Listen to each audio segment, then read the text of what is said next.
Welcome to Chennakeshava farm and nursery.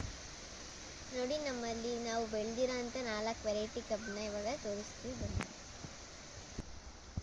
ಇದು rainbow ಕಬ್ಬು ಅಂತ ರೆಡ್ ಮತ್ತು ಗ್ರೀನ್ ಕಲರ್ ಇರುತ್ತೆ. ಇದನ್ನು ಕನ್ನಡದಲ್ಲಿ ಪಟೋವ ಕಬ್ಬು ಅಂತಲೂ ಕರೀತಾರೆ. ಇದು ಯೆಲ್ಲೋ ಕಬ್ಬು.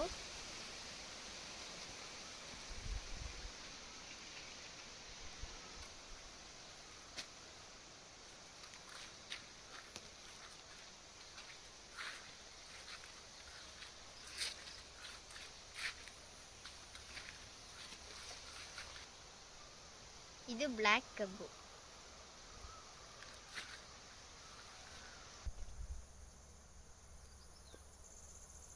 ನೋಡಿ, ಇದು ಗ್ರೀನ್ ಕಬ್ಬು ಅಂತ. ಇದ್ರದ್ದು ಗೆಣ್ಣು ಉದ್ದ ಇರುತ್ತೆ, ತುಂಬ ಸ್ವೀಟ್ ಇರುತ್ತೆ ಇದು.